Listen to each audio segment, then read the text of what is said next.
Assalamualaikum warahmatullahi wabarakatuh. Alhamdulillahi ala ihsanih wa syukru lahu ala taufiqihi wa amtinanih. Wa ashhadu an la ilaha illallah wahdahu la syarika lahu ta'ziman li sya'nih. Wa ashhadu anna Muhammadan abduhu wa rasuluhu da'i ila ridwanih. Salawatu rabbi wa salamuhu alaihi wa ala alihi wa sahbihi wa ikhwanih. Malam ini insyaallah kita mencoba untuk melanjutkan materi fikih dari kitab Al-Wajiz. Terakhir kita sudah membahas berkenaan dengan waktu salat. Ya. Yang kita bahas di antara yang terakhir, kapan seseorang mendapatkan waktu salat, artinya dianggap sudah mendapatkan waktu. Dinukil pertama dari hadis yang disampaikan oleh Abu Hurairah radhiyallahu anhu, bahwasanya Nabi sallallahu alaihi wasallam bersabda, "Man adraka minas subhi rak'atan qabla an tatlu'a asy-syams faqad adraka as-subha." Barang siapa yang mendapatkan satu rakaat dari waktu subuh, salat subuh berapa rakaat? 2 rakaat. Dapat satu rakaat masih di waktu subuh, gitu ya.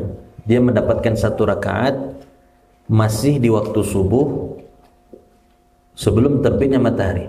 Artinya rakaat kedua sudah terbit matahari. Tapi sempat dapat satu rakaat sebelum terbit matahari, maka dia mendapatkan sholat subuhnya sah. Dan kapan seseorang mendapatkan satu rakaat itu? Ketika bisa mendapatkan rukuk. Jadi minimal sempat dia untuk takbiratul ihram, baca al-fatihah dan seterusnya, lalu dia rukuk.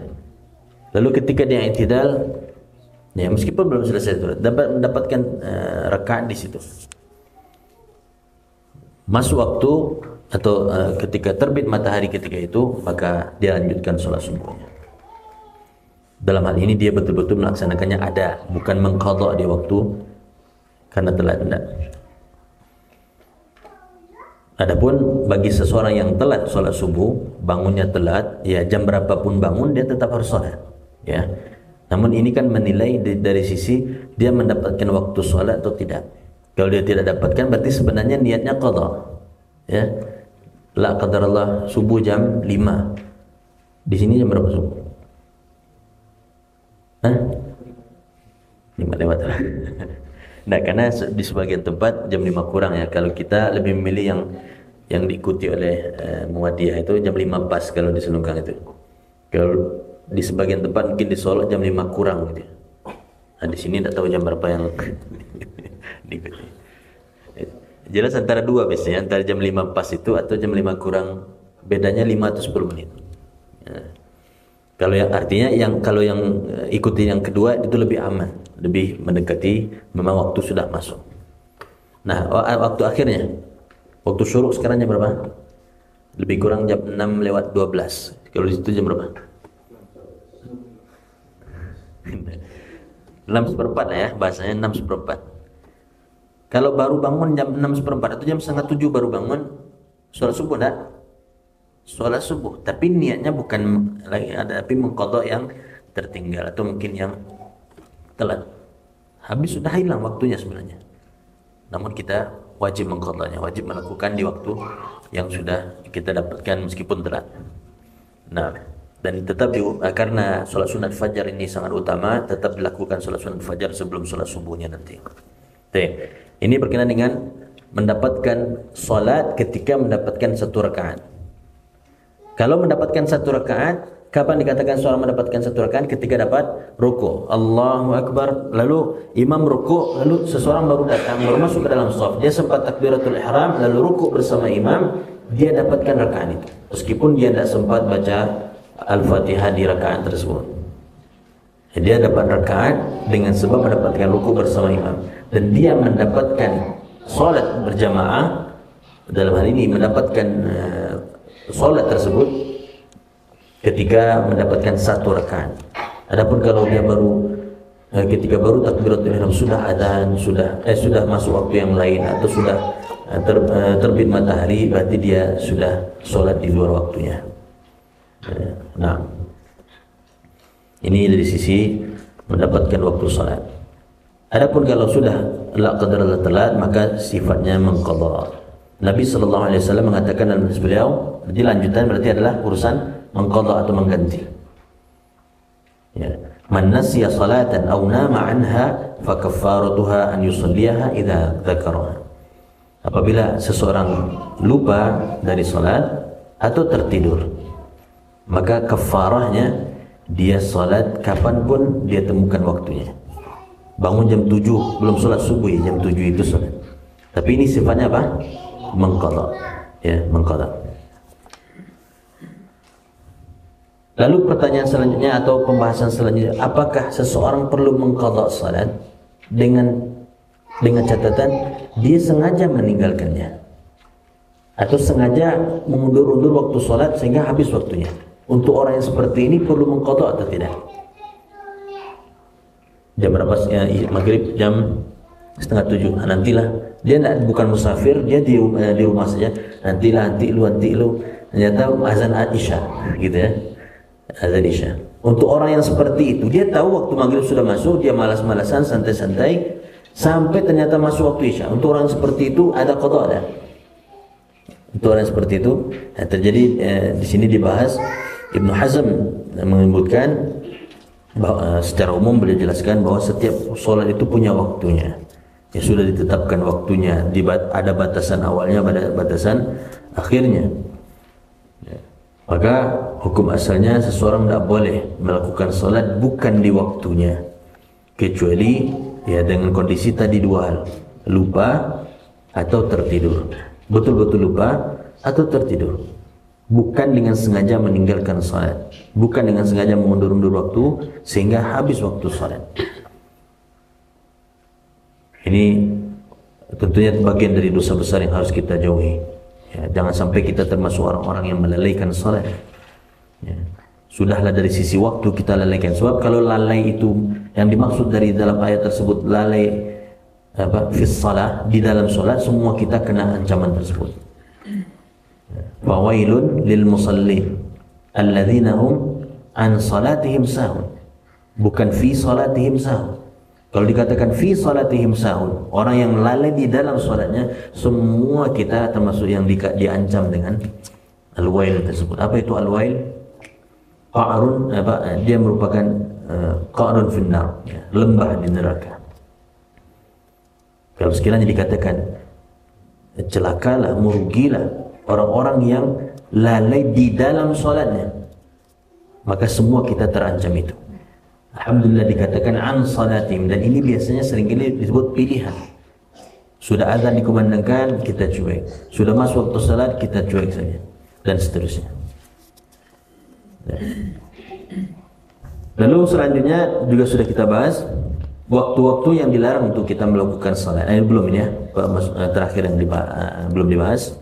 Al-awqatul lati nuhiya 'anis salati fiha. Waktu-waktu yang dilarang kita salat pada waktu-waktu tersebut. Kapan saja kita tidak boleh salat. Tapi tentu nanti ada pengecualian, ada hal-hal tertentu yang menyebabkan boleh, bahwa hal itu, salat ini boleh dilakukan ketika itu. Namun secara umum menyengajakan salat di waktu yang disebutkan ini itu tidak dibenarkan. Dari Uqbah bin Amir radhiyallahu anhu, beliau berkata, "Thalath sa'atin kana Rasulullah sallallahu alaihi wasallam yanhana an nusalli fihinna atau an naqbura fihinna mautana." Kata beliau, ada 3 waktu di mana Rasulullah sallallahu alaihi wasallam melarang kami untuk salat pada 3 waktu tersebut, dan juga untuk menguburkan mayat pada 3 waktu tersebut. Artinya apa? Selain waktu itu silahkan salat, selain waktu itu silahkan kuburkan mayat. Apa yang 3 tersebut? Yang pertama, hina tatlu'u syams bazighatan hatta tartafi', ketika matahari terbit sampai meninggi sedikit. Makanya ketika terbit matahari tidak boleh langsung salat. Memang dianjurkan salat subuh berjamaah, lalu setelah itu duduk berzikir kepada Allah Subhanahu wa taala sampai terbit matahari. Lalu sesudah itu apa disuruh? Lakukan sholat sunat 2 rakaat. Bukan berarti langsung setelahnya. Nunggu lebih kurang seperempat jam atau 20 menit, baru setelahnya kita melakukan sholat sunat 2 rakaat. Naik sedikit dulu. Karena ketika matahari terbit, ya, ketika matahari terbit, ada ya orang yang sedang beribadah menyembah selain Allah Subhanahu wa taala. Apa yang kita tahu? Orang-orang kafir, siapa yang menyembah matahari? Di Jepang, Cina biasanya pagi-pagi itu, saya pernah lewat di Jakarta, di Padang Lian, di jam-jam pagi itu mereka memang bakar-bakar apa itu. Jelas beribadah di waktu itu. Nah, di waktu-waktu orang kafir sedang beribadah kepada Tuhan mereka, kita tidak boleh sujud, tidak boleh melakukan salat. Dikhawatirkan nanti kita dianggap meniru-niru mereka, tasyabbuh dengan orang-orang kafir. Maka tunggu sebentar, bersabar, ya, waktunya lebih kurang seperempat jam. Tidak boleh langsung setelah ketika matahari terbit itu. Dan waktu duha yang paling awal adalah lebih kurang seperempat jam itu. Seperempat jam setelah terbit matahari itu adalah awal waktu duha. Jadi mau lanjut dengan duha pun ketika itu boleh juga. Tapi tidak boleh langsung setelah ketika terbit matahari. Lebih kurang seperempat jam sesudah terbit matahari. Lalu yang kedua waktunya adalah ketika matahari persis tegak, apa namanya bahasa kita? Berada persis di tengah atau di atas kepala sampai dia tergelincir sedikit. Tengah hari persis itu tidak boleh melakukan. Nanti ada pengecualiannya hari Jumat, gitu ya. Namun di hari biasa tidak boleh kita melakukan sholat sunat persis ketika matahari berada di tengah sampai dia bergeser sedikit. Nah, karena ketika itu juga ada orang-orang kafir yang sedang beribadah kepada selain Allah Subhanahu wa taala.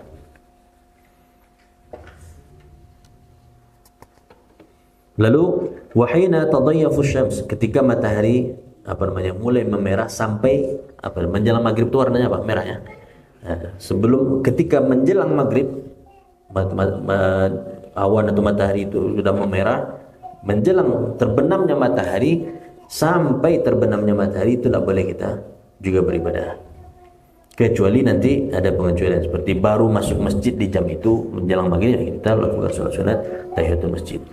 Betulan datang masuk ke masjid untuk melakukan sholat zuhur tengah hari, ya, ketika itu melakukan sholat sunat tahiyatul masjid dan seterusnya. Ada kondisi yang menjadi pengecualian tentunya, ya. Dalam 3 waktu ini tidak boleh kita sholat saat itu dan tidak boleh juga menguburkan mayat. Adapun selain itu tidak masalah. Jadi malam boleh saja menguburkan mayat, ya. Kayak di Saudi cukup sering malam, ya. Belum lama ini juga tersebar video Syekh Abdul Razak menguburkan mahasiswa, ya, yang qadarullah kecelakaan, ditabrak, lalu beliau sendiri yang turun untuk menguburkan, dan itu malam hari, ya tidak masalah. Nah, cuma mungkin di kita kurang terbiasa atau mungkin agak ini saja, tapi tidak masalah. Yang tidak boleh hanya di 3 waktu tersebut. Jadi kalau menjelang maghrib tentu tidak boleh. Tunggu nanti maghrib dulu, setelah maghrib dikuburkan. Gitu. Tengah hari betul, tunggu dulu sebentar. Ba'da zuhur atau menjelang zuhur, yang jelas sudah bergeser matahari, maka baru boleh dikuburkan. Persis sudah selesai urusan mayat ini, persis sesudah ketika terbit matahari, tunggu dulu, jangan dikuburkan dulu. Tunggu sebentar, seperempat jam, lalu dikuburkan. Itu lebih kurang, ya. Larangannya cuma pada waktu-waktu yang sebentar itu saja, lebih kurang seperempat jam masing-masingnya, gitu. Kecuali ada, ya, kondisi lain seperti masuk masjid di jam tersebut, maka lakukan sholat sunat tahiyatul masjid. Nah, dan Nabi SAW dalam hadis yang lain menjelaskan atau memberikan alasan kenapa hal itu dilarang, disebutkan, ya. Rata-rata sebabnya adalah karena di waktu-waktu tersebut orang-orang kafir sedang sujud kepada Tuhan mereka. Mereka sedang beribadah kepada Tuhan mereka, maka kita tidak boleh sujud juga. Khawatir nanti disamakan bahwa kita juga mengikuti mereka sujud kepada Tuhan mereka. Padahal tidak. Nah, dibedakan waktunya. Nah, adapun ketika matahari tenggelam, lebih terbenam, itu adalah ketika, karena matahari itu tenggelam kapan? Di mana? Di antara dua tanduk syaitan. Dan ketika itu juga orang-orang kafir juga sujud, sedang beribadah. Tidak tahu siapa orang kafir ini? Ada yang tahu? Yang biasa sujud. Yang jelas dikatakan secara umum oleh para ulama orang-orang kafir. Namun kita perlu tahu juga siapa yang menyembah yang ketika yang melakukan ibadah ketika terbit matahari itu, siapa yang melakukan ibadah ketika tenggelamnya matahari. Tahu? Tidak tahu ya. Karena kebetulan tidak pernah lihat juga. Tapi kemungkinan ya orang-orang yang menyembah matahari kayak Shinto, agama Shinto di Jepang, di Cina dan sebagainya. Mungkin ya. Nah, lalu wa yustathna min hadzal nahyi zaman wa makan. Lalu ada pengecualian dan dua versi pengecualian, ya. Berkenaan dengan larangan-larangan tadi ada dua versi pengecualian. Yang pertama pengecualian yang berupa tempat waktu, dan yang kedua pengecualian dari sisi tempat. Kita dahulukan yang tempat meskipun dia nomor dua di sini ya. Untuk tempat, maka Makkah tidak masuk dalam hadis tersebut. Di Makkah ya, kapanpun 24 jam silahkan melakukan salat di sana. Tidak dibatasi di waktu ini tidak boleh salat, di waktu ini tidak boleh salat. Karena tawaf juga bagian dari ibadah salat, itu bernilai seperti salat. Bahkan dikatakan dia salat. Hanya saja bedanya boleh berbicara, ngobrol. Kalau salat yang betul-betul salat tidak boleh ngobrol ya.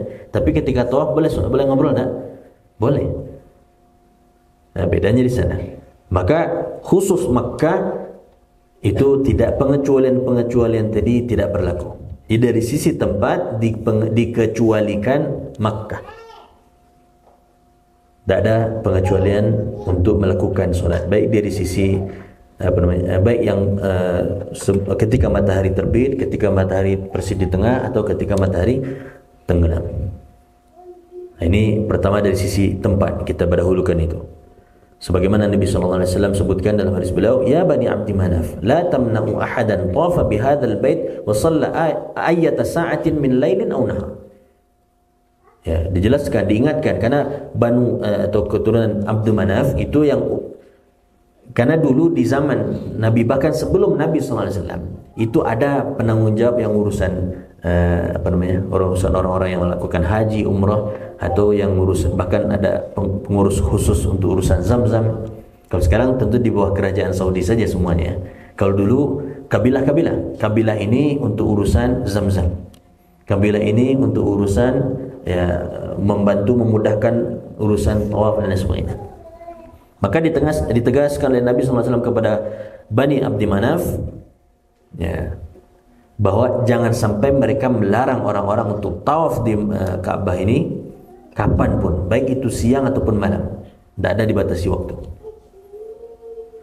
Nah, ini dari sisi tempat. Adapun dari sisi waktu yang didahulukan sebenarnya, yaitu fa'indal istiwa yaumal jumu'ah. Ya, ketika tengah hari Jumat. Bahkan kalau pada pembahasan khusus nanti kita akan heran ketika dibahas bahwa untuk Jumatan itu boleh ya, Jumatannya untuk khutbah Jumat itu boleh lebih awal waktunya dibandingkan waktu zuhur, asalkan sholatnya di waktu zuhur. Zuhur jam berapa? 12.20 lah kita jam apa? 17. Zuhur jam 12.17. Lalu biasanya kalau ustadz ini khutbah rata-rata 20 menit. Berarti boleh dia mulai dari jam 12. Nah, atau ada yang, tapi kalau ustadznya biasanya khutbah cuma 10 menit, 5 menit, jangan dari jam 12. Berarti sekitar jam 12.10 atau 12, nah, dia memulai khutbahnya. Yang biasa khutbah lama boleh majukan sedikit. Jangan sampai nanti sudah mulai khutbah, selesai khutbah mau sholat, waktu zuhur belum masuk, itu tidak boleh ya. Jadi boleh dimajukan sedikit dengan catatan ketika sholat Jumatnya sudah masuk waktu zuhur. Dan ini di Libya terkadang dilakukan seperti itu ya. Karena waktu Indonesia ini kan sholat berubah-ubah, apalagi di Jakarta kadang jam 12, Yang 12:04, kadang jam 12:30 tiba-tiba yang di Jakarta ya. Sementara waktu masuk kuliah jam sekian yang siangnya, yang pulang kuliah jam sekian yang pagi. Nah, dan itu dibahas dalam kitab Bidayatul Mujtahid, ada pembahasannya. Jadi bukan berarti diakal-akalin, ada dibahas oleh para ulama dalam kitab Bidayatul Mujtahid dan diterapkan. Kebetulan yang seperti itu di Libya sudah diterapkan. Jadi terkadang ya kalau sudah masuk waktu baru mulai, karena memang normal selesainya diperkirakan selesai mulai dari azan sampai selesai sholat sekian. Belum masuk waktu untuk kuliah, masih mungkin. Tapi kalau diperkirakan ini harus waktu kuliah sudah masuk, tidak akan bakal selesai, maka dimajukan sedikit. Yang jelas ketika sholat tetap di waktunya. Nah, seperti itu. Jadi di pondok pun boleh seperti itu ya, kalau memang melakukan sholat Jumat sendiri. Tapi di tempat orang awam tentu yang seperti itu harus diberi penjelasan dulu, berikan pengarahan dulu. Orang tidak paham, belum masuk waktu zuhur. Yang mereka tahu belum masuk waktu zuhur, tidak sah ini, tidak begitu. Nah, jadi bahkan secara umum sholat sunat kita lakukan ketika itu. Jadi kapan saja masuk masjid untuk Jumatan, karena waktu Jumatan memang rata-rata orang datang ya mungkin 1 jam sebelum Jumatan sudah mulai berdatangan. Beda dengan zuhur yang rata-rata memilih hanya beberapa menit sebelum zuhur, ini paling cepat datang ya. Sisanya bahkan sesudah adzan dikumandangkan baru datang. Nah, sehingga ketika Jumat meskipun waktu yang dilarang datangnya saat waktu yang dilarang untuk melakukan sholat, tetap boleh melakukan sholat. Perbanyak sholat, karena memang sesudah sholat sunat tahiyatul masjid tetap dianjurkan sholat sunat sampai nanti khatib naik mimbar. Sebab kalau kita bahas cuma tahiyatul masjid saja, maka kapan saja boleh. Namun kan dianjurkan juga ketika Jumatan tersebut sesudah tahiyatul masjid lakukan sholat sunat mutlak 2 rakaat sampai khatib naik mimbar. Gitu. Hanya saja itu tidak kebiasaan kita. Namun bagus untuk santri mulai membiasakannya. Nah,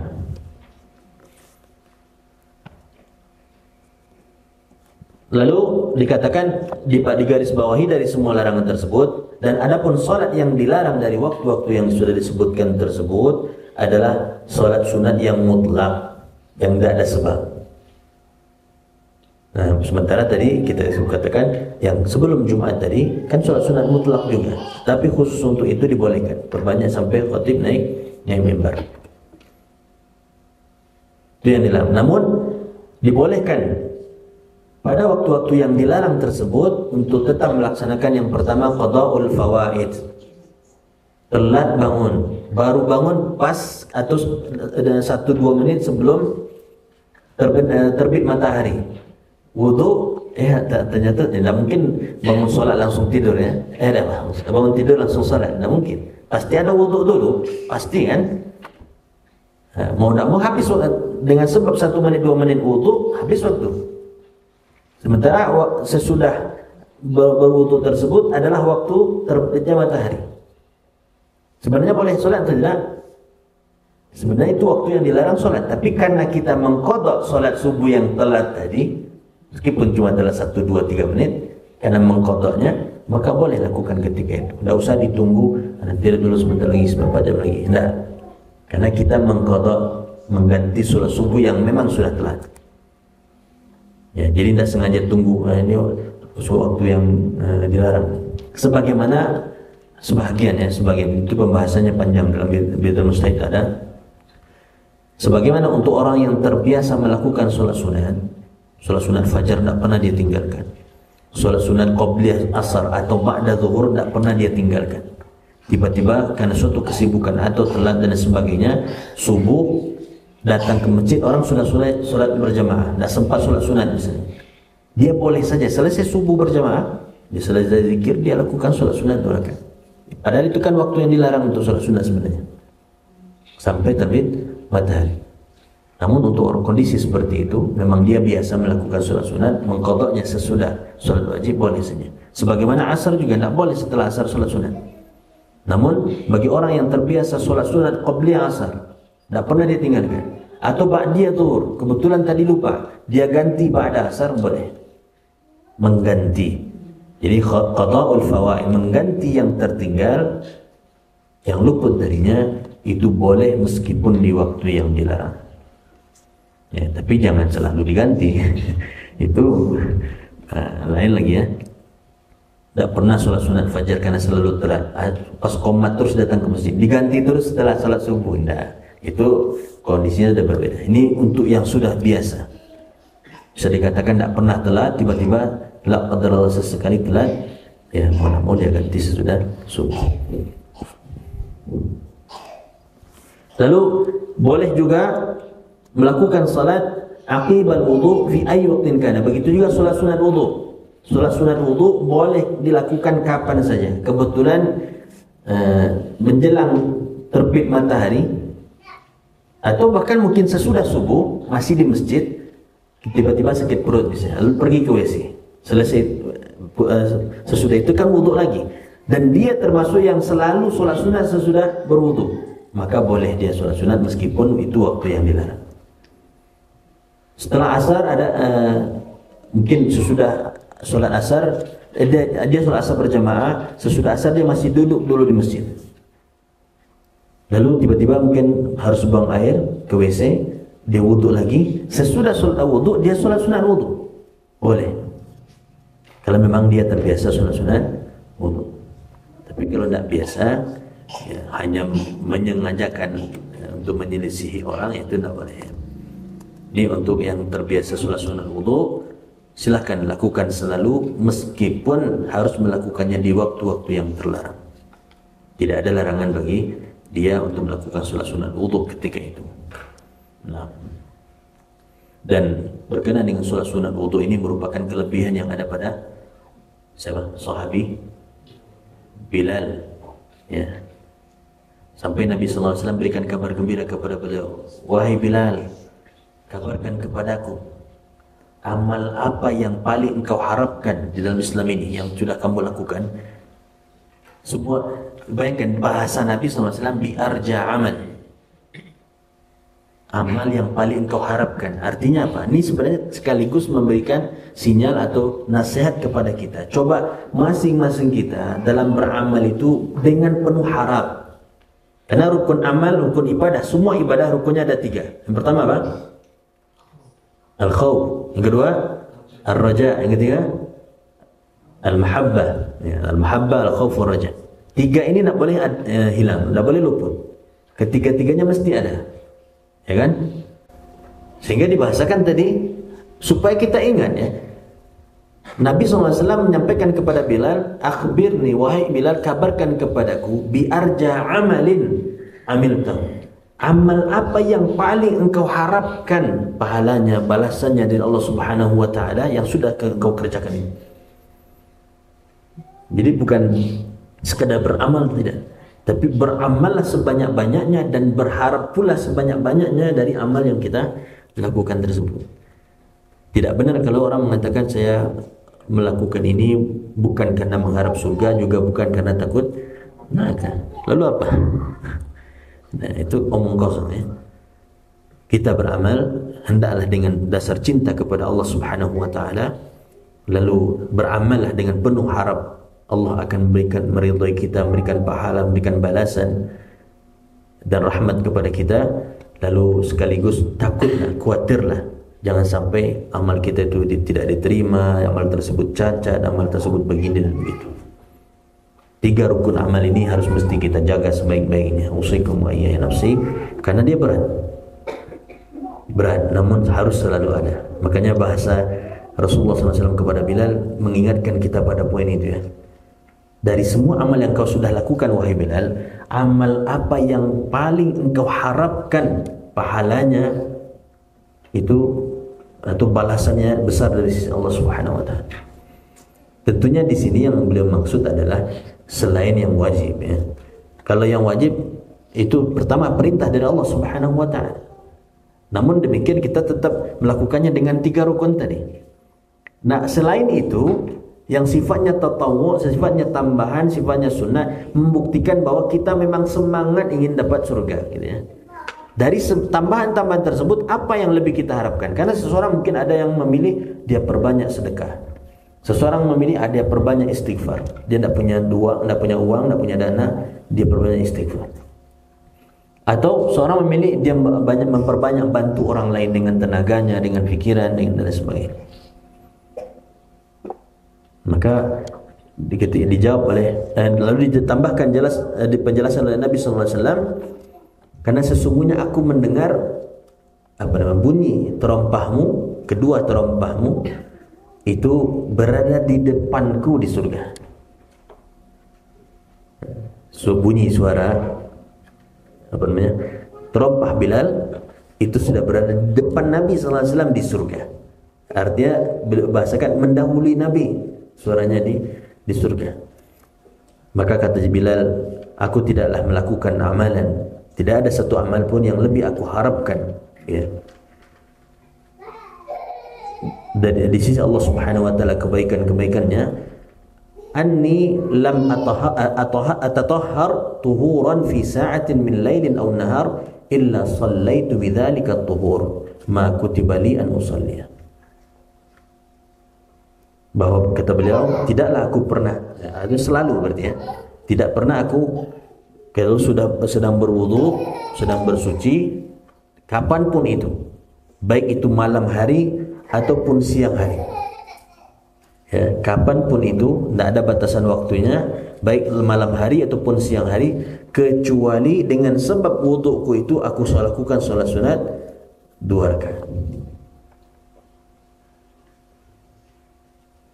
Dan beliau berharap dengan apa yang sudah beliau lakukan tersebut akan dituliskan atau bernilai pahala yang besar di sisi Allah Subhanahu wa taala. Nah, ini amal yang luar biasa ya, yang rata-rata kita berat untuk melakukannya. Maka tidak salah kalau dia menjadi amal yang menjadikan terompah bunyi terompah Bilal lebih mendahului Nabi sallallahu alaihi wasallam berada di dalam surga. Itu yang kedua. Lalu yang ketiga, yang termasuk pengecualian, artinya kapan saja waktunya, yaitu berkenaan dengan tahiyatul masjid. Salat sunat tahiyatul masjid itu kapan kita masuk masjid, lakukan salat sunat 2 rakaat. Idza dakhala ahadukum al-masjida fala yajlis hatta yusalli rak'atain. Apabila salah seorang dari kalian masuk masjid, maka janganlah dia duduk sampai dia salat sunat 2 rakaat. Nah, ini makanya kita upayakan untuk datang lebih awal, atau pada kondisi di mana muadzin atau Bilal sudah menandangkan iqamahnya. Sebab salah ketika kita masuk sementara waktu sudah, apalagi kita sudah ada jam ya. Hukum asalnya kalau tidak ada jam kan enak, bermasuk langsung takbiratul ihram, salat sunat, azan iqamah dikumandangkan, dibatalkan aja salat. Cuma kalau ada azan kan, ada jam, kadang kan bisa melihat tinggal 1 menit tak kekejar 2 rakaat, tinggal 2 menit mungkin rasanya kurang tak terkejar, sehingga kita pilih tidak salat kan. Padahal afdolnya tetap melakukan salat. Cuma di tempat umum juga atau di luar serba salah juga jadinya. Ya, orang tidak mengerti bahwa membatalkan sholat ketika iqamah sudah dikumandangkan, sholat apapun yang sholat sunat dibatalkan, memang tidak boleh kita lanjutkan. Sementara kita kebetulan la qadar itu yang kebiasaan tiap hari ya, datang ke masjidnya, ke sholat 1-2 menit sebelum iqamah dikumandangkan, takbir, sudah selesai 1 rakaat, muadzin iqamah, kita batalkan sholat. Sunnahnya demikian, tapi orang banyak tidak paham sehingga menganggap kita berbuat yang aneh-aneh, asal-asal. Sementara berdiri juga tidak dianjurkan. Kenapa? Karena baru dianjurkan untuk berdiri melakukan salat kapan? Ketika sudah berkumpul 2 sekaligus. Kita menunggu isya nih ya, azan dikumandangkan, atau menunggu maghrib, azan sudah dikumandangkan, nunggu iqamah lagi. Kapan berdiri untuk melakukan salat? Kapan kita mulai berdiri? Ketika sudah berkumpul 2 hal. Pertama, imam sudah berdiri. Yang kedua, muadzin sudah memandangkan iqamahnya, sudah memulai iqamahnya. Kalau baru imam berdiri, kita belum berdiri. Kalau baru muadzin yang iqamah, kita juga belum berdiri. Tapi kalau sudah kedua-duanya, imam sudah berdiri, muadzin sudah mengumandangkan iqamahnya, bolehlah kita berdiri. Jadi tidak mesti kalau patokannya qad qamatis shalah. Ya, imam lah harus betul-betul faqih dalam hal ini ya. Afdolnya harusnya memang imam yang menyuruh. Ya, siapa muadzinnya? Ya, imam berdiri, muadzinnya otomatis faham bahwa iqamah disuruh untuk segera dikumandangkan. Baru yang lain berdiri, gitu ya. Karena sebagian mungkin kurang paham yang pada poin ini. Padahal memang tidak boleh sebenarnya. Baru boleh berdiri itu ketika terkumpul dua hal tadi. Ya, imam berdiri, lalu yang kedua muazzin sudah memulai untuk mengumandangkan iqamahnya. Nah, kadang ada yang memilih buru-buru itu supaya dapat saf terdepan. Dia baguslah, niatnya bagus. Nah, hanya saja kurang sesuai dengan apa yang dicontohkan Nabi sallallahu alaihi wasallam. Kenapa tidak dari awal solat sunatnya duduknya ya di bagian depan sehingga sudah berada di sana. Nah, untuk tahiyatul masjid, kapan saja kita masuk masjid lakukan solat sunat 2 rakaat. Nah, meskipun di waktu-waktu terlarang.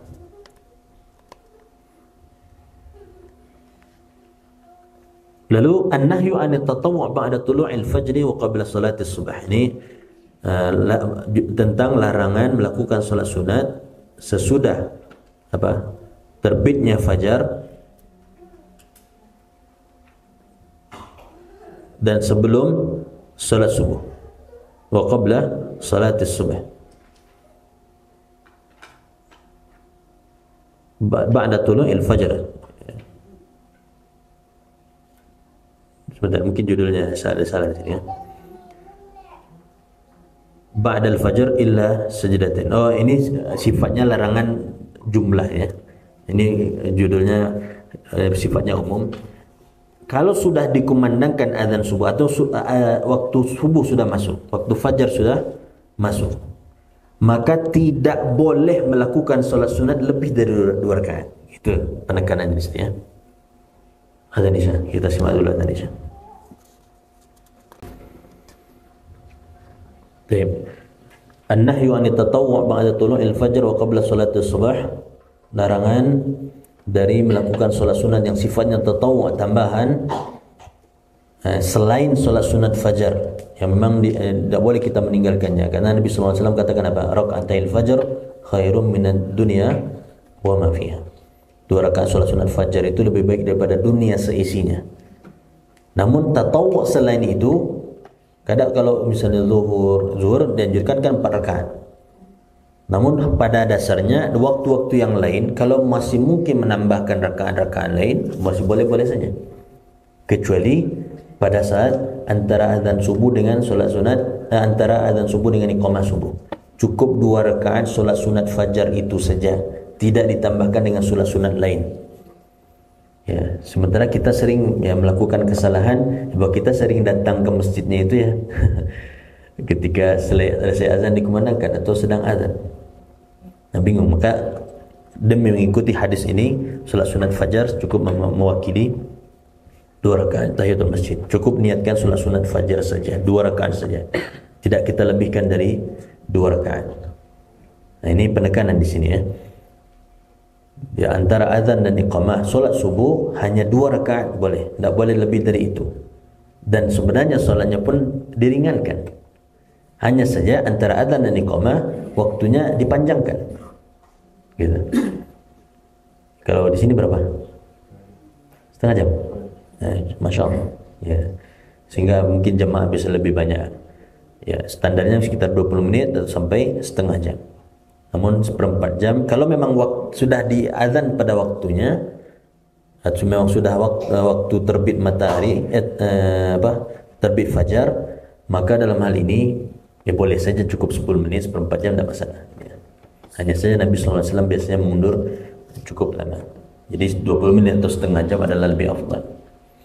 Nah, ini larangan salat sunat tambahan selain salat sunat fajar antara azan dan iqamah ketika waktu subuh. Nah, karena ada yang memang orang-orang yang semangat melakukan sholat sunat itu sering menambah-nambah kan ya. Masih panjang waktu, tambah lagi. Masih panjang waktu, tambah lagi sholat sunat. Padahal sunnahnya cuma 2 rakaat fajar tadi. Sisanya perbanyak berdoa. Antara adzan dan iqamah perbanyak berdoa. Lalu selanjutnya an-nahyu 'anit tatawwu' idza uqimatis shalah. Begitu juga dilarang melakukan salat sunat apapun itu ketika salat sudah didirikan, sudah dikumandangkan iqamah, apalagi sudah mulai salat, tidak boleh salat sunat. Orang sedang salat sunat berjamaah, salat berjamaah, kita baru datang, belum salat sunat tahiyatul masjid, salat tahiyatul masjid dulu. Mikirnya seperti itu ya, bahkan belum salat sunat dulu. Tidak demikian ya. Langsung ikut salat berjamaah. Jadi tidak boleh melakukan salat sunat apabila iqamah sudah dikumandangkan atau apabila salat sudah didirikan. Kalau kebetulan sedang salat sunat, ya tergantung kondisi. Kalau baru 1 rakaat, apalagi baru-baru mulai, batalkan salat. Tapi kalau dah nanggung mau selesai, sudah tasyahud nak akhir nih, baru dikumandangkan iqamah, langsung waktu batalkan, tak bagus juga. Ya, selesaikan, karena tinggal sedikit lagi.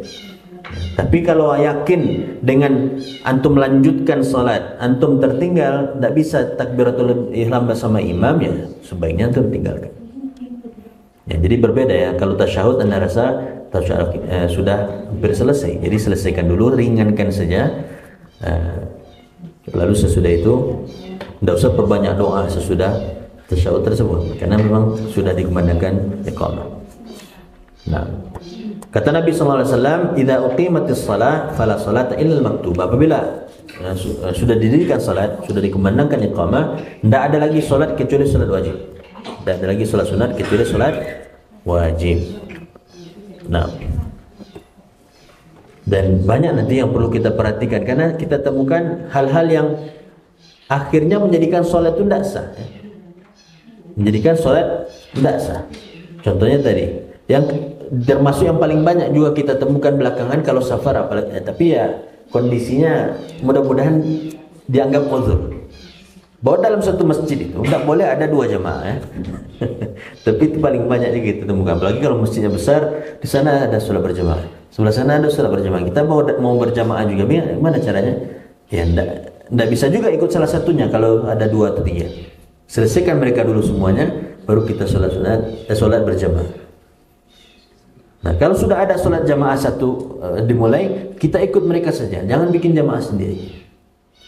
Kalau mau ikut, tapi kalau kita ragu, ini kayaknya imamnya misalnya penilaian kita tidak bagus untuk jadikan imam misalnya, ya tunggu dulu selesai. Yang jelas tidak boleh ada 2 jamaah dalam satu masjid di satu waktu, tidak boleh. Nah, sementara di sebagian masjid yang besar, ya, kadang kita cuek aja, baru masuk masjid langsung rapikan shaf, takbir, ternyata terdengar di sana sedang berjamaah juga ya. Kalau dia lebih dahulu, kita tidak sah, ya, tidak boleh. Makanya perhatikan dulu, lihat sekitar, siapa tahu ada yang sudah semua mulai salat berjamaah, kita ikut dengan mereka. Ini contoh, bukan pembahasan yang sekarang ini, tapi contoh di mana tidak boleh hal-hal yang kecil seperti itu kita sepelekan, karena pengaruhnya besar, menjadikan salat tidak sah. Nah, lalu berkenaan dengan tempat-tempat yang dilarang kita sholat di sana, tentunya secara umum, ya, tempat-tempat ini tempat-tempat yang kotor ya. Hukum asalnya semua bumi ini adalah masjid. Ketika dikatakan masjid, maknanya apa?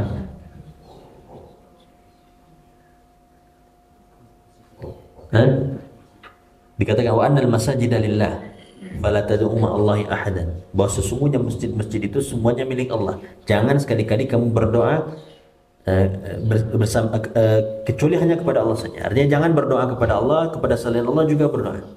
Jangan meminta beribadah kepada Allah, kepada yang selain Allah juga beribadah atau berdoa. Dikatakan masjid, makna masjid di sini apa? 3 sekaligus ya. Kalau yang makna masjid di situ 3 sekaligus. Yang pertama, betul-betul masjid. Betul-betul masjid yang kita menyebutnya kadang mushola, kadang langgar. Ya, itu boleh tidak salat di langgar? Boleh. Ya, di langgar ya, di tempat ya, di surau, di masjid. Semua masjid, meskipun yang bangun adalah, contoh di sini yang bangun adalah Yayasan Al-Mukhtar, di tempat lainnya Yayasan ini yang bangun di tempat ini kampung ini yang bangun, hukum asalnya pada dasarnya semua masjid itu adalah milik Allah. Maka jangan pernah sujud berdoa minta kepada selain Allah di rumah Allah, di masjid Allah. Ya. Wa annal masajida lillah, semua masjid itu milik Allah. Fala tad'u ma'allahi ahad, jangan pernah berdoa meminta beribadah kepada selain Allah di masjid Allah, di rumah Allah. Ini penekanan pertama. Makna masjid betul-betul tempat sujud, tempat betul-betul masjid. Lalu yang kedua apa? Makna masjid dalam ayat tersebut?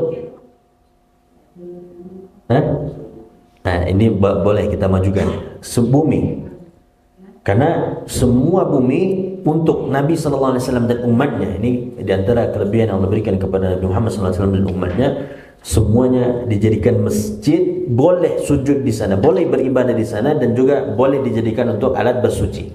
Boleh kita tayamum di mana saja. Hukum asalnya demikian. Maka karena semua bumi ini milik Allah, jangan pernah sujud kepada selain Allah di bumi Allah. Ini penekanannya. Wa annal masajida lillah. Karena semua bumi ini milik Allah, jangan pernah sujud kepada selain Allah di bumi Allah. Mau beribadah, mau sujud kepada selain Allah, silakan cari bumi yang lain, silakan. Ya. Kalau ada. Lalu makna masjid yang ketiga apa? Anggota sujud, a'dha'u as-sujud. Yang berapa? Anggota sujud ada berapa? 7 ya. Adapun ini kening dengan hidung itu sekaligus. Sepesek-peseknya hidung tetap harus kena ya. Satu hitungannya ya. Tetap akan artinya dia tetap sepaket akan kena, kecuali tidak punya hidung, lain urusannya ya, selagi dia punya hidung harus kena. Makanya yang punya pakai kacamata hati-hati, jangan sampai dengan sebab menggunakan kacamata tidak kena. Biasanya pakai kena tak? Ada yang mungkin berisiko tidak kena, ya harus dilepas. Masih ya, kita tidak bukan berarti tidak boleh pakai kacamata, tapi kondisikan ketika sujud itu hidung juga kena. Mau tidak boleh cuma ujung kening saja. Kalau ujung kening saja mau tidak mau hidung tidak kena. Nah, dan karena semua anggota sujud itu milik Allah, jangan pernah gunakan ketujuh anggota sujud tersebut untuk sujud kepada selain Allah. Nah, silakan sujud kepada selain Allah, tapi jangan pakai anggota sujud yang Allah berikan. Gitu ya, demikian maknanya begitu. Artinya ya, tidak akan boleh, tidak ada alasan kita untuk sujud kepada selain Allah. Nah, namun disebutkan beberapa tempat yang memang tidak boleh kita sholat di sana karena ya alasan-alasan tertentu. Di antaranya disebutkan di sini apa? Al-maqbarah. Nah, kuburan-kuburan tidak boleh karena ya risiko dianggap kita menyembah kuburan. Bahkan bukan dianggap saja, khawatirnya nanti lama kelamaan kita akan sujud kepada kuburan. Allah jadikan masjid itu untuk beribadah, bukan kuburan ya. Masuk baca Quran bukan di kuburan, tapi di masjid. Nabi SAW ingatkan, jangan kau jadikan kuburan rumahmu seperti kuburan, sementara kuburan seperti masjid. Maksudnya apa? Rumah tidak pernah baca Quran di sana, sepi dari ibadah, sholat sunat, jarang di rumah. Ya, seperti kuburan saja rumah. Sementara kuburan selalu ramai, sering dibacakan Al-Quran di sana, sering dikunjungi, sujud ke sana, tidak boleh. Ya. Jadi tidak boleh kita sholat atau sujud di kuburan. Makanya kalau sholat sunat, sholat mayat di kuburan boleh atau tidak? Sholat mayat boleh karena tidak ada sujudnya. Nah, dibolehkan dengan sebab tidak ada sujudnya. Kalau ada sujud tidak akan dibolehkan. Ya. Dia tidak ada sujudnya. Nah, lalu al-hammam, kamar mandi atau apalagi WC dan sebagainya, kecuali mungkin bagian-bagian yang tidak ada digunakan untuk buang air sama sekali. Ya, ini hammam yang di sini tentu yang dimaksud yang memang digunakan untuk buang airnya. Tapi kalau tidak, maka cuma untuk berwudu saja atau cuma untuk air yang tidak digunakan untuk yang kotor, maka hukum asalnya juga tidak masalah. Tapi kalau digabungkan di sana, ada WC di sana dan mandi juga di sana, maka tetap hukum yang dipakai adalah hukum WC-nya. Tidak boleh kita sholat di sana. Nah, lalu dalam hadis yang lain juga disebutkan fi mabarikil ibil, ya, di kandang unta. Fa innaha minasyaitan, karena dikatakan di sana yaitu dari syaitan. Allah yang tentunya melihatnya, mengkondisikan kenapa hari itu dilarang. Hanya saja disebutkan oleh Nabi SAW alasannya ini merupakan bagian dari tempat syaitan, tempat yang disukai oleh syaitan, dan kita tidak boleh sholat di sana. Adapun di kandang kambing maka tidak masalah, atau ya, di sekitar kandang kambing tidak masalah. Adapun pada onta tidak dibolehkan. Dia memiliki beberapa keistimewaan, ya, spesialis kekhususan onta ini. Makan daging onta wajib wudu, ya kan? Hanya dengan sebab makan daging onta batal wudu, kita makan wudu lagi. Adapun daging yang lain tidak. Makan jengkol batal tidak wudu? Tidak, cuma baunya dikondisikan hilangkan dulu sebelum sholat, jangan terganggu teman-temannya. Ya, dia tidak membatalkan wudu, ya, cuma bau pada mulut ini dikondisikan sebelum mulai sholat. Karena bukan manusia saja terganggu, malaikat pun terganggu dengan bau mulut. Meskipun tidak disebut jengkol, tapi ya lebih kurang maknanya. Semua dulu yang seringkali dimakan dan menyebabkan bau mulut itu bawang, makan mentah. Sekarang pun di India terbiasa makan bawang mentah-mentah itu, bawang bombay atau bawang. Dan memang suka mereka dengan mentah-mentah atau sedikit masak, ya, setengah masak saja. Nah, kalau itu kondisinya maka harus dikondisikan, mungkin bersiwak atau gosok gigi. Adapun dengan hanya makan daging onta saja, meskipun tidak bau, tetap batal wudu. Nah, ini diantara yang tempat-tempat yang kita berusaha untuk menghindarinya. Nah, tapi kandang onta tidak ada di sini, ya. Alhamdulillah.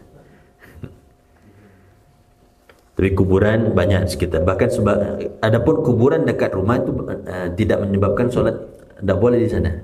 Boleh sholat di rumah tersebut. Yang tidak boleh adalah yang hubungannya dengan masjid, ya. Karena dikhawatirkan nanti kita dianggap menyembah kuburan tersebut. Adapun yang di sekitar rumah bukan berarti kita menyembah kuburan. Nah, sekitar rumah ada kuburan tidak ada masalah. Namun afdalnya kuburan tersebut dibuatkan pandang kuburannya, ya. Tempat khusus yang memang di sana dikuburkan kaum muslimin. Komplek, ya. Ini demikian. Poin selanjutnya berkaitan dengan azan. Kita mulai sedikit 1-2 poin. Ya, pastinya semua kita faham apa itu azan, yaitu informasi tentang masuknya waktu salat dengan lafaz-lafaz yang khusus, ya, yang memang sudah ditetapkan. Dan dia menurut Imam Malik dikatakan di sini hukumnya wajib azan. Ya.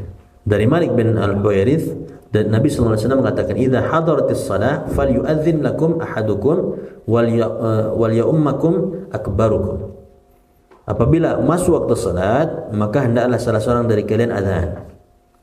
Dan yang paling tua di antara kalian hendaklah jadi imam. Jadi boleh dikatakan betul-betul umurnya tua atau dituakan. Dalam bahasa Arab berlaku sama dengan kita, umur tua atau dituakan. Makanya dalam pepatah kan dikatakan al-alimu kabirun wa in kana hadatsan wal jahilu shaghirun wa in kana syaikhan. Ta'allam falaysa al-mar'u yuladu 'aliman wa laysa akhu ilmin kaman huwa jahil. Orang yang berilmu itu besar di sisi Allah Subhanahu wa taala meskipun umurnya kecil. Sebaliknya yang tidak berilmu kecil di sisi Allah meskipun umurnya besar. Ibnu Abbas radhiyallahu anhuma ya adalah termasuk sahabat yang junior, umurnya masih kecil. Oleh Umar bin Al-Khattab sering dibawa ikut musyawarah bersama orang-orang dewasa yang besar, sahabat-sahabat kibar yang tua-tua. Sehingga sebahagian dari mereka ada yang risih, bukan mereka sombong dah. Namanya ya, kumpulan orang-orang dewasa, tiba-tiba ada 1-2 orang anak kecil, ya, sedikit risih itu ada, secara manusiawi pasti terasa, kan? Bukan berarti mereka sombong ingin merendahkan Ibnu Abbas, enggak. Tapi sebagai manusiawi, sebagai manusia mereka merasakan ada ketidaknyamanan ketika Ibnu Abbas sering dibawa. Anak kecil ikut urusan orang dewasa. Maka Umar bin Khattab ingin menunjukkan kepada mereka semua bahwa kenapa Ibnu Abbas radhiyallahu anhu ini diikut sertakan, karena beliau seorang yang alim, berilmu. Dimulai dengan pertanyaan apa? Begitu Umar tidak ingin merendahkan sahabat-sahabat yang lain, tapi menginginkan mereka menilai sendiri bahwa Ibnu Abbas ini Masya Allah gitu. Yaitu dengan Umar bertanya, tahukah kalian, ingat tak kalian berkenaan dengan surah An-Nasr? Itu ya, apa yang kalian pahami dengan dari surah An-Nasr ini? Mulailah satu persatu yang besar-besar, yang tua-tua, yang senior itu menjawab. Ya, itu surat yang berisi menunjukkan dari terjemahannya atau patokannya bahwa Allah Subhanahu wa taala mengabarkan kepada Nabi Muhammad SAW akan datang pertolongan Fathu Makkah dan orang masuk Islam berbondong-bondong, sesuai isinya. Sudah rata-rata menjawab seperti itu, lalu ditanya kepada Abdullah bin Abbas, menurut kamu apa yang kamu pahami dari surat tersebut? Apa jawab beliau? Itulah surat ini adalah kabar atau info dari Allah Subhanahu wa taala tentang dekatnya ajal Nabi sallallahu alaihi wasallam. Beda ya memahaminya. Maka dibenarkan oleh Umar, saya juga memahami demikian. Ini berarti kan seorang yang paham, Masya Allah. Dan beliau memang didoakan oleh Nabi sallallahu alaihi wasallam agar Allah jadikan beliau paham dalam urusan agama dan menguasai takwil atau tafsir. Ya. Allahumma faqihhu fid din wa 'allimhu at-ta'wil atau at-tafsir. Dalam ini makna ta'wil di sini ya adalah tafsir. Ya Allah, jadikan dia faqih dalam urusan agama dan ajarkan kepada dia tafsir Al-Qur'an. Nah, sehingga beliau termasuk yang faham berkenaan dengan tafsir Al-Qur'an. Sejak saat itu beliau dimuliakan. Nah, ini berkenaan dengan umur. Ada yang umurnya muda tapi dituakan. Nah, begitu juga dalam urusan imam, ada yang memang afdalnya memang dari sisi umur dia lebih tua, dari sisi keilmuan juga demikian. Namun kalau la qadarullah, tidak ada dari semua yang tua, tidak ada yang lebih berilmu dibandingkan yang muda atau yang kecil-kecil. Yang kecil itu, yang muda itu dituakan. Ya. Dia tua di sini, tapi dengan sebab dituakan. Tuanya dituakan, bukan umurnya yang tua. Itu juga dipakai dalam istilah kita ya, bahasa dituakan. Dalam bahasa Arab juga demikian. Nah, lalu Nabi SAW memerintahkan azan tersebut. Perintah azan di sini dikatakan oleh penulis kitab ini adalah sebagai bentuk kewajiban. Artinya bukan sifatnya anjuran. Masuk waktu sholat, hari kau tidak usahlah azan. Tidak ada pilihan seperti itu ya. Tidak ada pilihan seperti itu. Azan mau pakai mic atau tidak, mau nyala lampu atau tidak, apapun kondisi, sudah masuk waktu, perintahnya azan. Nanti ada kondisi berbeda di mana mungkin apakah karena dengan masjid berdekatan dan sebagainya, itu kondisi yang mungkin bisa sebagiannya dimaklumi. Tapi sengaja tidak azan pada waktu sudah masuk, dan tidak ada yang mengabarkan ke sekitar kampung bahwa waktu sudah masuk dengan azan. Ini suatu hal yang tidak boleh dilakukan. Jadi dikatakan wajib karena memang difahami demikian. Dari Anas bin Malik radhiyallahu anhu, Nabi sallallahu alaihi wasallam bersabda, "Kana idza ghaza bina qauman lam yakun yaghzu bina hatta yusbiha wa yanzur, fa in sami'a adzanan kaffa anhum wa in lam yasma' adzanan aghara alaihim." Nabi sallallahu alaihi wasallam kalau akan melakukan peperangan itu biasanya sebelum berperang beliau sudah berada dekat, tidak jauh dari kampung tersebut. Sebelum melakukan penyerangan, beliau biasanya paling cepat itu ba'da subuh. Dan baru beliau lakukan kalau memang ketika waktu subuh sudah masuk tidak terdengar azan sama sekali di sana. Nah, ini bukan orang, tidak ada muslim di sana, gitu ya. Tapi kalau terdengar azan di sana, berarti mungkin mereka muslim, mereka tidak diperangi begitu saja.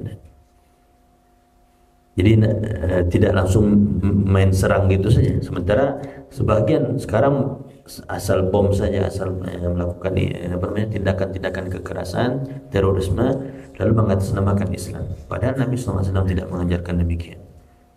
Ya, untuk menyerang suatu daerah yang belum diketahui kondisinya, apakah mereka Muslim atau bukan, ditunggu menjelang subuh sampai subuh tidak diserang dulu. Lalu kalau nanti ketika subuh masuk azan terdengar dari sana, mereka tidak diserang. Tapi kalau sekiranya tidak terdengar azan, barulah dilakukan penyerangan terhadap daerah tersebut. Nah, dan kaum muslimin lebih memilih waktu subuh ini atau waktu pagi ini untuk mendapatkan keberkahan dari Allah Subhanahu wa taala. Dan mereka sering melakukan peperangan ya di awal-awal waktu seperti ini. Karena waktu saat itu mereka semangat. Beda dengan orang-orang kafir, itu adalah waktu-waktu ngantuk mereka. Ya, mungkin karena mereka terbiasa begadang, malamnya terbiasa minum khamar, ya pagi-pagi itu mereka dalam kondisi ngantuk, masih lemas, masih belum siap, sementara sudah kena serang. Nah, berkenaan dengan keutamaan azan, kita ambil keutamanya saja satu. Bahwasanya Nabi SAW mengatakan, innal muadzinin atwalun nas a'naqan yaumal qiyamah. Para muadzin itu orang yang paling panjang lehernya nanti pada hari kiamat. Ingat, secara umum kita tidak bisa membayangkan sebagaimana di dunia. Tidak bisa membayangkan sebagaimana di dunia. Yang jelas, ketika ini merupakan balasan atau pahala dari yang didapatkan dari suatu amal, suatu ibadah, pasti kebaikan. Jangan berpikir masa panjang-panjang dia mikirnya negatif ya. Jangan berpikir di sisi negatif. Panjang leher seperti apa? Kesannya negatif. Padahal kan ini dikatakan sebagai bentuk pahala yang didapatkan atau keutamaan yang didapatkan dengan sebab terbiasa azan, memanggil orang untuk melakukan sholat. Sama ketika menceritakan bidadari itu tubuhnya itu apa bahasanya, bening, tembus pandang. Nah, mungkin kita mikirnya aneh-aneh ya. Justru menampakkan atau memikirkan kesannya itu menyeramkan, padahal kondisinya tidak ya. Sampai lupa berapa tahun sampai seseorang kalau ini secara ini ya, seseorang berpelukan dengan bidadari 70 tahun tidak pernah bosan, atau 100 tahun tidak bosan-bosan. Itu berapa lama? Dia mengambil bidadari 100 tahun tidak ada bosannya sama sekali. Beda di dunia yang mungkin 1 menit. Ini artinya apa? Kondisi di akhirat tidak bisa kita samakan. Yang jelas di sana mala ainun ra'at wala udhunun sami'at wala khatara ala qalbi bashar. Tidak pernah terlihat oleh mata saking indahnya. Tidak pernah terdengar oleh telinga saking bagusnya. Dan begitu juga tidak pernah terdetik di hati manusia. Beda dengan bangunan. Ya, meskipun bangunan sudah ada, sebelum ada oleh arsitek itu sudah kebayang sama dia. Sehingga dia bisa buatkan gambar. Sudah kebayang akan bangunan seperti ini. Cukup diceritakan Bang Rusdi minta bangunannya seperti ini, seperti itu. Kebayang oleh arsitek, dibuat ya seperti itu. Lalu direncanakan lagi bangunan yang besar seperti ini nih. Masih bisa mereka membayangkan. Tapi yang ada di surga sama sekali tidak bisa dibayangkan. Sama halnya dengan buah-buahan yang disebut namanya sama, ada namanya seperti di dunia ini, tapi tidak sama hakikatnya. Tidak bisa disamakan apa yang ada di dunia ini dengan yang ada di surga nanti, karena di sana penuh dengan kesempurnaan. Nah, ini yang mungkin kita bahas pada malam ini. Insyaallah nanti kita buka sesi tanya jawab. Subhanakallah bihamdika asyhadu an la ilaha illa anta astaghfiruka wa atubu ilaik. Tutup dulu atau ya ini saja. Assalamualaikum warahmatullahi wabarakatuh. Silakan kalau ada pertanyaan yang mungkin saya jawab insyaallah.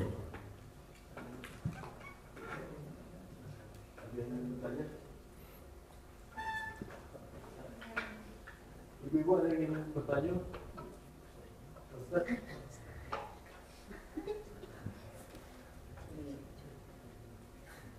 Ya, Ustaz. Apa Ustaz tanya? Misalkan kita dan safar ya. Terus kemudian di masjid kita terlambat saat itu sholat. Ada yang sholat nih sendiri-sendiri Ustaz. Itu gimana Ustaz? Apakah kita nunggu mereka dulu selesai? Kalau sendiri tidak perlu ditunggu. Yang nggak boleh itu adalah ada dua jamaah dalam satu masjid. Jadi di sini berdua atau bertiga sedang sholat berjamaah. Lalu kita datang dua bertiga, ingin bikin jamaah baru, itu tidak boleh. Ikut jamaah itu. Tapi kalau kita tidak mau ikut karena mereka sholatnya sempurna yang 4 rakaat, ya pengennya kita qasar saja misalnya, ya tunggu selesai mereka.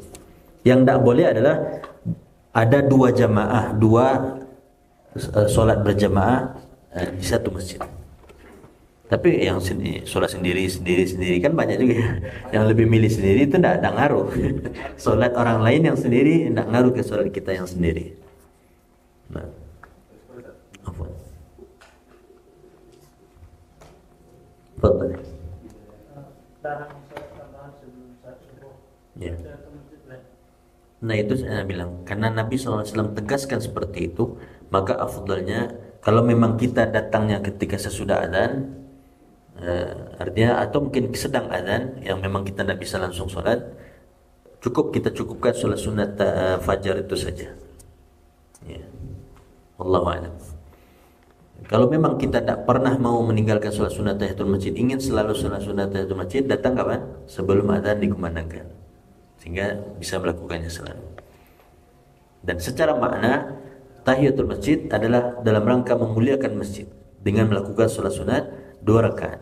Maka sebenarnya dengan sholat sunat fajar itu meskipun tidak diniatkan, dia sudah mewakili juga mendapatkan bahwa kita sudah memuliakan masjid dengan melaksanakan sholat sunat 2 rakaat. Nah, hanya saja yang kita niatkan adalah sholat sunat fajar.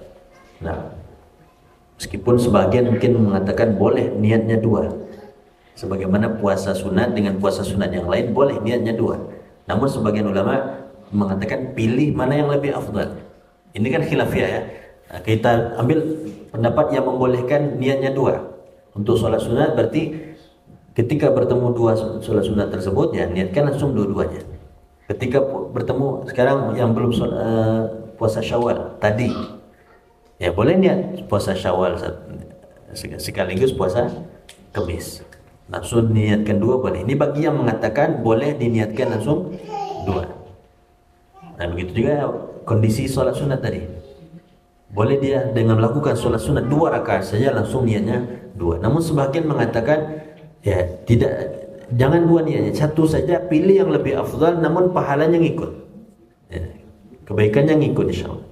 Dari sholat sunat fajar dan sholat sunat tahiyatul masjid, mana yang lebih afdal? Sholat sunat fajar. Cukupkan niat sholat sunat fajar, pahala tahiyatul masjid ngikut. 6 hari di bulan Syawal yang sunat Kamis, mana yang lebih afdal? Saat ini tentu 6 hari di bulan Syawal. Nah, yang puasa Kamisnya pahalanya ngikut insyaallah. Gitu ya. Jadi karena terjadi perbedaan pendapat ya, mana yang lebih meyakinkan kita untuk kita melakukannya dengan 2 niat atau 1 niat yang lebih afdal. Wallahu a'lam. Silakan. Kita kalau sholat berjamaah, Iya. kita mau jemaah terlambat, tinggal lagi 2 rakaat. Iya. Terus di belakang kita ada pula yang terlambat, dia mau numpang sama kita, suka dengan kita. Bagaimana status kita bisa? Status kita tidak ada masalah ya. Dia biasanya yang gimana? Apa? Boleh kita gimana? Baik. Di sini terjadi apa namanya? Kalau Anda memahami yang seperti itu tidak masalah. Yang dipahami salah itu adalah ketika dulu tersebar ya, dan sekarang sepertinya tidak ada. Dan di Jawa bagaimana ya? Atau di Sunda ada sebagian. Dia sebuah organisasi seperti Muhammadiyah, kita tidak sebut nama. Itu memang mereka, ini versinya berbeda dari yang Bapak tadi. Orang yang terlambat ya, sama-sama terlambat. Misal dia berdua terlambat mengikuti imam ini. Terlambat mau 1 rakaat, mau 2 rakaat, berapa rakaat yang tertinggal. Sesudah imam ini salam, mereka berdua akan berdiri. Nah, lalu mereka padahal sudah sama-sama ikut imam yang pertama, namun tetap salah seorang dari mereka mundur lagi ikut ini. Ini mundur versi mereka dibolehkan, memang itu sunnahnya. Tapi kita mengatakan tidak demikian. Ya, harusnya lanjutkan sendiri-sendiri saja sampai salam. Terkadang kiri kanan terjadi Ustaz, dengan tempat anak kan. Padahal sudah sama ikut imam yang pertama kan gitu. Jadi kepada kondisi seperti itu tidak boleh lagi dia mundur untuk ikut teman yang tadi sudah sama-sama ikut imam yang tadi. Itu mengikuti 2 imam yang seperti itu. Adapun kalau kasus yang banyak terjadi seperti yang Bapak katakan tadi, yang Anda pahami itu tidak mengikuti 2 imam. Kondisinya berbeda. Hanya saja pertama kita menjadi makmum dari imam ini, lalu pada kondisi yang di akhir-akhir atau selanjutnya kita menjadi imam bagi makmum yang baru, gitu ya. Maka Anda melihat itu suatu hal yang tidak mengapa. Karena bagi orang yang dan kita tidak merubah niat, ya. Kita tidak merubah niat kita. Ya. Hanya saja dalam hal ini mungkin yang menjadi perselisihan di sana, yang menjadi kenapa diperselisihkan boleh atau tidak, karena di tengah soal kita merubah niat yang sebelumnya jadi makmum, berubah niat jadi imam. Wallahu a'lam. Kalau dilarang berarti dari sisi poin itu larangannya, karena terjadi perubahan niat di dalam sholat. Namun ya, kita melihat bahwa hal ini suatu hal yang dibolehkan. Wallahu a'lam. Bisa jadi mungkin di sana ada perbedaan pendapat. Anda tidak tahu persisnya untuk itu. Tapi kalau yang kasus yang tadi itu tidak benar, yang kita pahami tidak benar demikian. Kalau sudah ikut dengan satu imam, lanjutkan sendiri-sendiri saja. Meskipun kita dapatnya cuma tasyahud akhir bersama imam, tidak dapat rakaat bersama imam, tapi dapat jamaah, ya.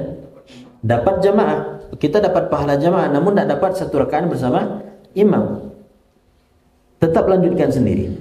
Tapi kalau memang kita khawatir pengennya dapat pahala dapat bersama imam dari awal sampai akhir, ya tunggulah selesai jamaah itu. Namun tidak afdal sebenarnya menunggu, gitu ya. Kadang sedang sholat berjamaah nih, sudah rakaat keempat, mungkin sudah sujud terakhir atau sedang tasyahud, atau ya mungkin sedang tasyahud, dan kita sebenarnya bisa langsung mulai. Namun kita lebih memilih tunggu selesai dulu baru mulai sholat. Dikatakan itu tidak afdal juga. Afdalnya segera ikut, karena bagaimanapun juga meskipun nanti kita bisa ikut berjamaah lagi dengan jamaah yang baru full dari awal bersama jamaah yang jumlahnya yang lebih besar, itu jauh lebih afdal. Jadi pahala jamaah itu bertingkat-tingkat. Semakin banyak jamaahnya juga semakin besar pahala yang akan didapat. Nah, jadi kalau sudah dia ikut bersama imam dapat salam, lalu tiba-tiba berdiri, ada jamaah datang selanjutnya untuk jadi makmum dia, yang Anda pahami tidak mengapa demikian, gitu ya. Itu yang Bapak tanyakan poin itu. Baik itu baru mulai, berarti kan dari awal memulainya. Tapi yang satu ini dia sempat jadi makmum dulu bagi imam pertama. Sementara yang satu lagi tidak sempat. Mau dapat di rakaat berapapun, maka dia boleh dalam ini menjadi imam bagi salat bagi jamaah yang lain yang baru datang. Wallahu a'lam. Bagaimana memprediksi ini Ustaz? Tidaklah sholat kecuali dengan Al-Fatihah Ustaz. Dengan bertemu dikatakan dapat satu ketika ikut berbuku bersama imam. Nabi yang mengatakan bahwa tidak sah sholat kalau tidak dapat tidak tanpa Al-Fatihah. Rakaat itu tidak sah kalau tanpa Al-Fatihah. Nah, itu kondisi yang sifatnya kondisional, ya, kondisional. Artinya ada kondisi di mana rakaat tersebut tetap diakui ketika dapat rukuk bersama imam. Karena juga Nabi SAW mengatakan demikian. Ketika ada Abu Bakar, bukan Abu Bakar ya, Abu Bakar, dia kalau kita bahasakan dari masjid, dia baru masuk dari sana, orang sedang rukuk di sini, dia langsung takbir dari ujung sana, rukuk langsung ini jalan di depan. Biar dapat rukuk bersama imam, tidak di sini. Kalau dia pergi ke sini lalu rukuk, sudah telat, mungkin imam sudah intidal. Nah, dia segera dari sana, imam sudah rukuk, dia segera takbiratul ihram, lalu rukuk, lalu jalan ke depan. Dan Nabi SAW, khusus beliau ya, Allah jadikan bisa melihat apa yang ada di belakang beliau. Tapi haknya khusus Nabi SAW. Kiai Rusdi atau siapa, kiai apapun, tidak boleh ngaku-ngaku bisa melihat yang di belakang. Ya, mau kiai siapapun tidak boleh ngaku-ngaku bisa mengetahui yang di belakang. Nabi SAW Allah jadikan melihat yang mengetahui apa yang terjadi di belakang. Sehingga ketika selesai sholat beliau tegur, siapa tadi yang bertanya di sini, bukan langsung mentunjuk-tunjuk saja. Beliau biasa bertanya, siapa tadi yang segera melakukan ini dan itu. Lalu angkat tanganlah Abu Bakar tersebut. Lalu kata Nabi, jangan ulangi. Ya, jangan ulangi. Ini menandakan kalau tidak perlu diulangi berarti sah atau tidak? Ya, sah. Kalau dianggap tidak sah, ulangi sholat kamu. Kamu kurang 1 rakaat. Tambah 1 rakaat lagi. Kan seperti itu. Tapi kan Nabi SAW larang itu, jangan ulangi lagi perbuatan itu, tapi ya sholat kamu sah. Gitu. Ya, mengkorelasikannya tentu dengan menggabungkan 2 hadis tersebut. Gabungkan 2 hadis tersebut bahwa kedua-duanya dari Nabi SAW dan keduanya sahih, maka ya kita amalkan. Hanya saja karena Nabi SAW ingatkan jangan ulangi lagi, ini menandakan bahwa orang-orang yang terbiasa telat ini biasanya karena kurang semangat, kurang ini, kurang. Ya, apalagi tiap hari untuk latihan keahlian, kecepatan untuk melatih paha kuat jalan sambil rukuk. Nah, itu kondisional ya. Wallahu a'lam.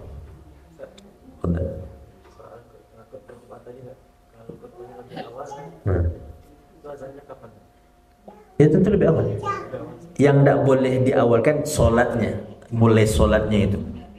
Gitu. Azannya lebih awal ya. Dia khusus Jumatan, khusus Jumat boleh. Tapi terjadi perbedaan pendapat. Nanti kalau bahas atau antum baca Bidatul Mujtahid antum temukan itu. Dan kebetulan yang kita sampaikan tadi, kebetulan di Libya diterapkan itu ya. Karena waktu zuhur kadang waktu mulai kuliah kan 12:30. Yang siang, masuk siang 12:30 mulai. Kalau zuhurnya, kalau di Jakarta kan zuhur rata-rata jam 12-an. Kalau jam 12 masih standar lah, selesai 20 menit, berarti 12.20 ya masih ada 10 menit atau 5 menit mau mulai kuliah. Tapi ada kondisi di mana waktu zuhurnya itu 12:04. Nah, mau tidak mau nanti baru selesai udah pada bubar atau tidak kekejar atau terburu-buru. Akhirnya dimajukan sedikit. Jadi jam 12:05, 12:10 sudah mulai khutbah. Nanti tetap jam 12:04 ketika waktu zuhur itu masuk, ketika itu baru sholat. Gitu ya. Ini contoh yang realnya memang ditemukan langsung. Adapun di Madinah, wallahu a'lam, di UIM ya maksudnya. Karena di sana mungkin tidak, karena belajarnya kalau Jumat mungkin libur. Ya, Jumat Sabtu kalau tidak salah libur. Kalaupun masuk, ya biasanya dari pagi sampai siang. Ya. Tapi sepertinya di sana Jumat Sabtu libur. Kalau kita kan Sabtu Ahad ya. Di sana Jumat Sabtu libur. Jadi tidak ngaruh. Nah.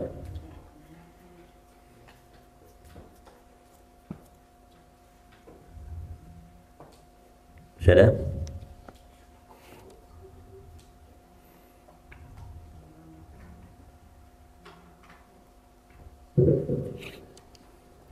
Tidak ada. Ya, kita cukupkan. Ibu-ibu di belakang ada.